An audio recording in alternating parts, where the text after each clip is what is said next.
नमस्ते मित्रों, आपका स्वागत है यूथ एजुकेशन क्लासेज में। आज हम पढ़ेंगे शब्द शक्ति के बारे में। शब्द शक्ति किसे कहते हैं? शब्द शक्ति किसे कहते हैं दोस्तों? इसकी परिभाषा यहाँ पर हमने दे रखी है। यह वह शक्ति है जो मन, कल्पना तथा अनुभूति को प्रभावित करती है, अर्थात प्रसंग अनुसार कथन को स्पष्ट करने की सामर्थ्य को शब्द शक्ति कहते हैं। प्रसंग अनुसार दोस्तों, इसमें एक पंक्ति आई है, प्रसंग अनुसार कथन को स्पष्ट करने की सामर्थ्य को शब्द शक्ति कहते हैं। तो प्रसंग अनुसार हम कथन को स्पष्ट करते हैं। जैसे हमें प्रसंग दिया गया है, अंगूर तो खट्टे हैं, तो इसके अलावा ये जो प्रसंग है अर्थात ये जो कथन है, इसके अलावा हमें कोई दूसरा अर्थ ग्रहण नहीं हो रहा है। इसका अर्थ हमें सिर्फ एक ही ग्रहण होता है, अंगूर को खट्टे हैं। तो अंगूर खट्टे हैं, तो इसके अलावा हमें दूसरा अर्थ ग्रहण नहीं होता था। मतलब प्रसंग अनुसार कथन स्पष्ट हो रहा है कि हाँ, अंगूर खट्टे हैं। इसकी हम दूसरी परिभाषा लेते हैं दोस्तों। अथवा जब शब्द या प्रसंग को सुनने अथवा पढ़ते ही श्रोता या पाठक को उसका अर्थ ग्रहण हो जाता है, उस प्रसंग या कथन में अभिधा शब्द शक्ति होती है। तो दोस्तों, मैं आपको बताना चाहूँगा, श्रोता किसे कहते हैं? सुनने वाला। श्रोता यानी सुनने वाला, और पाठक यानी पढ़ने वाला। पाठक यानी जो पढ़ रहा है वो पाठक, और जो सुन रहा है वो श्रोता। तो जब किसी कथन या प्रसंग को श्रोता या पाठक उसको पढ़ने या उसको सुनने से ही उसका अर्थ ग्रहण कर लेते हैं, तो उसे हम अभिधा शब्द शक्ति कहते हैं। हम आते हैं उदाहरण पे। मोहन पुस्तक पढ़ रहा है। दोस्तों, हमारे पास उदाहरण है, मोहन पुस्तक पढ़ रहा है। तो यदि हम इसे पढ़ते हैं, जैसे पाठक है तो वो इसे पढ़ेगा, मोहन पुस्तक पढ़ रहा है, तो उसे इसका सीधा अर्थ ग्रहण हो गया कि मोहन पुस्तक पढ़ रहा है। इसके अलावा इसमें कोई अन्य अर्थ नहीं है, अन्य अर्थ शामिल नहीं है। इसका एक ही अर्थ निकल रहा है, मोहन पुस्तक पढ़ रहा है। यदि हम यही बात किसी और व्यक्ति को कहते हैं, जैसे श्रोता है, हम किसी को कहते हैं कि अरे भाई, मोहन तो पुस्तक पढ़ रहा है, तो जो सुनने वाला है उसको ये अर्थ ग्रहण हो गया कि मोहन पुस्तक पढ़ रहा है, इसके अलावा कोई कार्य नहीं कर रहा। ठीक है, तो इसका सीधा अर्थ स्पष्ट हो रहा है, तो इसे हम अभिधा शब्द शक्ति कहते हैं। दूसरा उदाहरण हम लेते हैं, गुलाब का पुष्प बहुत सुंदर है। तो यदि पढ़ने वाला है, जैसे हम पढ़ने वाले हैं, तो पाठक हो गए, तो हम इसे क्या कहेंगे? जैसे गुलाब का पुष्प बहुत सुंदर है, तो इसका सीधा अर्थ स्पष्ट हो रहा है कि गुलाब का पुष्प तो बहुत सुंदर है। अब यही बात हम किसी दूसरे व्यक्ति को कहते हैं, अर्थात श्रोता सुनने वाले को कहते हैं कि अरे भाई, गुलाब का फूल तो बहुत सुंदर है, गुलाब का पुष्प तो बहुत सुंदर है।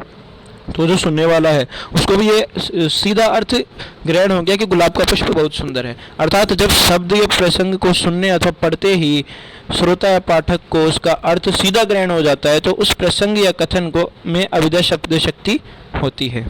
तो यह आपकी अभिधा शब्द शक्ति होगी क्लियर। अब हम दूसरी शब्द शक्ति में आते हैं, लक्षणा शब्द शक्ति। लक्षणा शब्द शक्ति, इसमें दोस्तों क्या होता है कि जब किसी शब्द के मुख्य अर्थ में बाधा हो या अभिष्ट अर्थ की प्राप्ति किसी लक्षण से प्रकट हो, उसमें लक्षणा शब्द शक्ति होती है। तो दोस्तों, हमने देखा अभी थोड़ी देर पहले, अभिधा शब्द शक्ति में क्या हो रहा था? मुख्य अर्थ आ रहा था। जैसे मोहन पुस्तक पढ़ रहा है, तो इसका मुख्य अर्थ हमें मिल गया कि मोहन पुस्तक पढ़ रहा है। मुख्य अर्थ इसका है कि वो पुस्तक पढ़ रहा है, तो ये उसका मुख्य अर्थ हो गया। लेकिन हमारी लक्षणा शब्द शक्ति में क्या होगा लक्षणा शब्द शक्ति में? इसमें यह होगा कि जब किसी शब्द के मुख्य अर्थ में बाधा हो या अभिष्ट अर्थ की प्राप्ति किसी लक्षण से प्रकट हो, तो उसमें लक्षणा शब्द शक्ति है। यदि लक्षण से अर्थ प्रकट हो रहा है तो उसमें लक्षणा शब्द शक्ति है। आपको ये याद रखने की जरूरत है, लक्षण से यदि अर्थ की प्राप्ति हो रही है तो उसमें लक्षणा शब्द शक्ति है। लक्षण से लक्षणा शब्द शक्ति। ठीक है दोस्तों, जैसे इसमें उदाहरण दिया गया है, मोहन गधा है। अब ऐसे तो है नहीं कि किसी गधे का नाम मोहन है। ठीक है, ऐसा तो हो ही नहीं सकता कि किसी गधे का नाम मोहन है। ये कोई इंसान रूपी मोहन गधा है। ठीक है, यहाँ कोई इंसान रूपी मोहन गधा है। मतलब इसमें ये कहा गया है कि मोहन में गधे जैसे लक्षण है। मोहन में गधे जैसे लक्षण है, अर्थात मोहन मूर्ख है, उसमें गधे जैसे लक्षण है, तो उसमें लक्षण है गधा होने का, अर्थात वो मूर्ख है। इस वजह से या इसमें मूर्ख का लक्षण दिया गया है, गधे का लक्षण दिया गया है, तो मोहन गधा है। इसमें लक्षण है मूर्ख का, मुख्य अर्थ इसका है मोहन मूर्ख है, लेकिन इसमें लक्षण दिया गया है गधे का कि मोहन गधा है। तो इसमें कौन सी शब्द शक्ति होगी? लक्षणा शब्द शक्ति, क्योंकि इसमें लक्षण से मुख्य अर्थ प्राप्त हो रहा है। ठीक है दोस्तों, अब हम दूसरे उदाहरण में आते हैं। जैसे सारा घर मेला देखने गया है। सारा घर मेला देखने गया है। अब एक बात बताओ, घर तो है नहीं कि आसमान में उड़कर चला जाएगा मेला देखने, ये तो हो नहीं सकता। हाँ, ये हो सकता है कि सारे घर के सदस्य है वे मेला देखने गए हैं, लेकिन इसमें मुख्य अर्थ नहीं है कि घर के सदस्य मेला देखने गए। यदि इसमें सीधा मुख्य अर्थ होता कि घर के सदस्य मेला देखने गए तो सीधा मुख्य अर्थ में प्राप्त हो रहा है, उसमें अभिधा शब्द शक्ति हो जाती है। लेकिन इसमें लक्षण दिया गया है, सारा घर मेला देखने गया, तो इसमें लक्षणा शब्द शक्ति होगी, क्योंकि इसमें घर के सदस्यों का नाम नहीं है। घर मेला देखने जा नहीं सकता, तो ये लक्षण है एक प्रकार से, तो हम इसमें लक्षणा शब्द शक्ति है। अब हम तीसरा उदाहरण लेते हैं दोस्तों। गांधी जी ने अंग्रेजों से लोहा लिया। अब ये तो है नहीं कि गांधी जी ने अंग्रेजों से लोहा लिया और उसे कबाड़ी की दुकान पे बेच दिया, ऐसा तो है नहीं। उन्होंने पराक्रम किया, उनसे विजय प्राप्त की। गांधी जी ने अंग्रेजों से विजय प्राप्त की, उनसे हार नहीं मानी थी उन्होंने। गांधी जी से उन्होंने पराक्रम किया था, तो उस बात को यहाँ पर दर्शाया गया है। गांधी जी ने अंग्रेजों से लोहा लिया। अब ऐसा तो है नहीं गांधी जी ने अंग्रेजों से लोहा ले लिया और उसे कहीं बेच दिया हो, नहीं, उन्होंने बदला लिया, उन्होंने पराक्रम किया गांधी जी ने अंग्रेजों से। तो ये बात यहाँ पर कही गई है, इसमें लक्षण दिया गया है। तो इस प्रकार से इसमें लक्षण दिया गया, तो लक्षणा शब्द शक्ति प्रकट हो रही है। अब हम आपको मुख्य बात बता देते हैं जो हमने नीचे कोष्टक में लिखी हुई, ये वाली। कहावतों और मुहावरों का अत्यधिक प्रयोग किस में होता है? लक्षणा शब्द शक्ति में होता है। आप हमेशा ध्यान रखते हैं, जिसमें कहावत होगी, मुहावरों का अधिक प्रयोग होगा, उसमें लक्षणा शब्द शक्ति ही होगी। ठीक है दोस्तों, अब चलते हैं हम आगे तीसरी शब्द शक्ति में। अब हम आ चुके हैं दोस्तों, तीसरी शब्द शक्ति है व्यंजना शब्द शक्ति। व्यंजना शब्द शक्ति में क्या है दोस्तों कि जब किसी शब्द का अर्थ सीधा या लक्षण से प्रकट न होकर अन्य अर्थ से ज्ञात होता है, उसमें व्यंजना शब्द शक्ति होती है। तो अब दोस्तों हम देखते हैं कि ना तो इसमें सीधा अर्थ प्रकट हो रहा है और ना ही इसमें लक्षण से अर्थ प्रकट हो रहा है, तो इसमें कोई अन्य ही अर्थ होगा, मतलब प्रसंग से कोई अन्य ही अर्थ इसमें प्रकट होगा। जैसे हम देखते हैं, पहला उदाहरण देखते हैं। चिरजीवो जोरी जुरई क्यों न सने गंभीर, वो घटिए वृषभानुजा ये हलदर के वीर। तो दोस्तों प्रथम तो मैं आपको इसका अर्थ बता देता हूँ। इसमें अर्थ ये है कि यह जोड़ी चिरंजीवी अर्थात चिरजीवी मतलब दीर्घ काल तक जीने वाली, यह जोड़ी चिरजीवी है। इनमें क्यों न गहरा प्रेम हो, एक तो वृषभानु की पुत्री है और तो दूसरे बलराम के भाई अर्थात श्री कृष्ण है। तो दोस्तों यहाँ आपको थोड़ी बहुत समस्या होगी इसके अर्थ में, मैं आपको बता देता हूँ। जैसे वृषभानुजा जो शब्द है, वृषभानुजा, हम इसका यहाँ संधि विच्छेद करते हैं तो वृषभ दो अर्थ होते हैं, वृषभ धन अनुजा। वृषभ धन अनुजा, वृषभ यानी होता है बैल, बैल प्लस अनुजा, अनुजा यानी होती है छोटी बहन। तो वृषभ अनुजा, बैल की छोटी बहन को क्या कहेंगे? गाय। ठीक है। दूसरा यदि हम अर्थ यहाँ देखते हैं तो उसमें होता है वृषभानु धन जा अर्थात राधा जी। वृषभानु राधा जी के पिताजी थे, वृषभानु धन जा, वृषभानु की जाई हुई, वृषभानु की पुत्री कौन थी? राधा जी। ठीक है दोस्तों, इधर हम आते हैं हलदर में। हलदर में क्या होता है दोस्तों? जैसे हलधर, हल को धारण करने वाला। तो हल को धारण कौन करता है? एक तो बैल करता है, हम देखते हैं खेतों में हल को बैल धारण करता है। दूसरा हमने देखा था महाभारत काल में, हल को किसने धारण किया था? बलराम जी ने, हल को बलराम जी ने धारण किया था। यह कहा गया है कि वे हलधर के वीर, वीर यानी क्या होता है दोस्तों? भाई, भाई होता है। अनुजा यानी हो गई छोटी बहन, वीर यानी हो गया भाई। वृषभानुजा मतलब एक तरफ से तो हो गया इसका अर्थ गाय, दूसरी तरफ से हो गया इसका अर्थ राधा जी।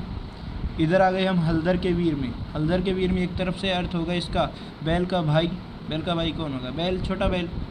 दूसरा अर्थ हम लेते हैं हलदर के वीर, तो उसमें आता है एक हलदर हमारे थे बलराम जी, तो बलराम जी के छोटे भाई कौन हो गए? श्री कृष्ण। ठीक है दोस्तों, तो इसके दो अर्थ हैं कि ये जोड़ी चिरंजीवी हो, इनमें क्यों न गहरा प्रेम हो। एक तो वृषभानुजा अर्थात एक वृषभानुजा क्या हो गई? एक तो बैल की छोटी बहन गाय है, वृषभ धन अनुजा, एक तो बैल की छोटी बहन गाय है, तो दूसरे हलधर के वीर, बैल के भाई बैल। दूसरा हम इसका अर्थ लेते हैं ये जोड़ी चिरंजीवी हो, इनमें क्यों न गहरा प्रेम हो। एक तो वृषभानु की पुत्री है वृषभानु धनजा, एक तो वृषभानु की पुत्री अर्थात श्री राधा जी है, तो दूसरे बलराम के भाई अर्थात श्री कृष्ण हैं। तो दोस्तों इसमें अन्य अर्थ प्रकट हो रहा है, मतलब इसके वृषभानु धनजा मतलब वृषभानुजा और हलधर के वीर, इनके कारण इसमें अन्य ही अर्थ प्रकट हो रहा है। ना तो इसमें कोई लक्षण है, ना इसमें सीधा अर्थ निकल रहा है। हमें इसका संधि विच्छेद करने पर दो अलग अलग मुख्य अर्थ प्राप्त होते हैं। तो दोस्तों इसमें अन्य अर्थ ज्ञात हो रहा है, तो इसमें कौन सी शब्द शक्ति होगी? व्यंजना शब्द शक्ति। कौन सी शब्द शक्ति होगी इसमें? व्यंजना शब्द शक्ति, व्यंजना शब्द शक्ति। तो दोस्तों अब हम आते हैं इसके दूसरे उदाहरण में। रईमन पानी राखिए बिन पानी सब सून, रईमन पानी राखिए बिन पानी सब सून, पानी गए न उबरे मोती मानस चून। तो दोस्तों हम देखते हैं कि यहाँ पानी का अर्थ 3 अर्थों में लिया गया है। पानी का अर्थ 3 संदर्भों में लिया गया है। किस किस में लिया गया है दोस्तों? मोती के अर्थ में लिया गया है चमक। मोती के अर्थ में लिया गया पानी का अर्थ चमक से है। मानस यानी मनुष्य, तो मनुष्य के संदर्भ में इसका अर्थ है विनम्रता से। ठीक है दोस्तों। तीसरा है यहाँ चून आप सब जानते ही हो, आटे का जो होता है। चून के संदर्भ में इसका अर्थ जल अथवा नीर अर्थात पानी का जो मुख्य अर्थ होता है जल, उसे ही लिया गया है। तो दोस्तों हम इसके अर्थ कर देखते हैं। अर्थ इसमें क्या है कि इस दोहे में रहीम ने पानी को 3 अर्थों में प्रयोग किया है। पानी का पहला अर्थ मनुष्य के संदर्भ में है, जबकि इसका मतलब विनम्रता से है। रहीम कह रहे हैं कि मनुष्य में हमेशा विनम्रता अर्थात पानी होना चाहिए, जैसा कि इसमें बताया गया है रईमन पानी राखिए। रहीम कह रहे हैं कि मनुष्य में हमेशा विनम्रता अर्थात पानी होना चाहिए। पानी का दूसरा अर्थ आभा, तेज या चमक से है, जिसके बिना मोती का कोई मूल्य नहीं।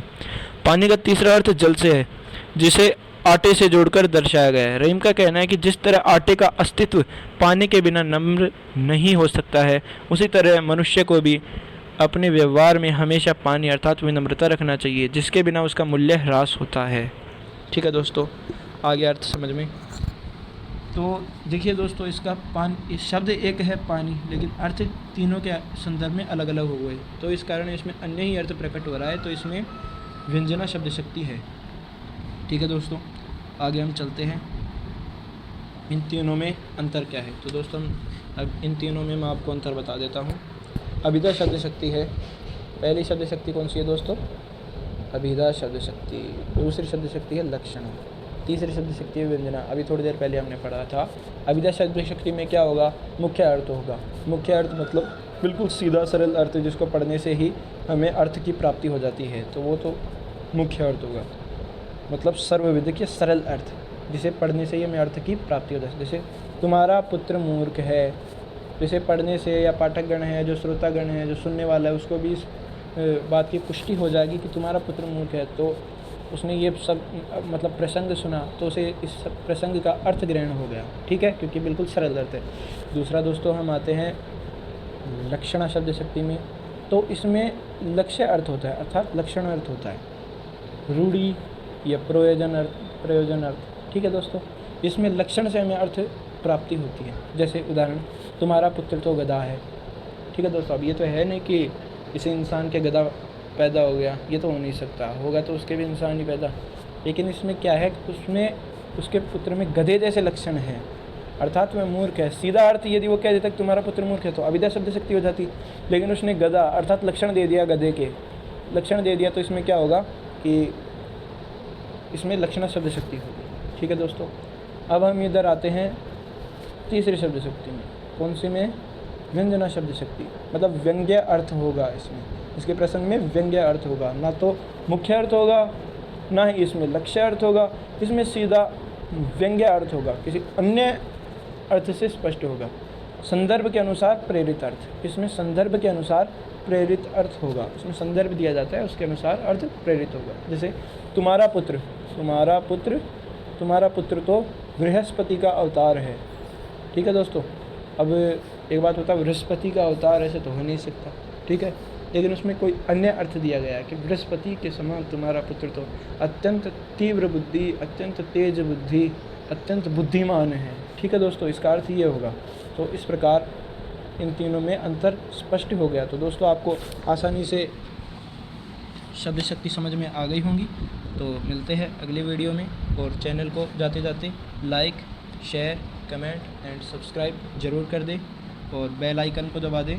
और आपको जिस भी टॉपिक में आपको प्रॉब्लम हो रही है, जो भी टॉपिक आपको समझ में नहीं आ रहा है हिंदी अथवा संस्कृत में, तो आप नीचे कमेंट बॉक्स में लिखें, आपको तुरंत ही दूसरी वीडियो उपलब्ध करा दी जाएगी। ठीक है दोस्तों, मिलते हैं अगले एपिसोड।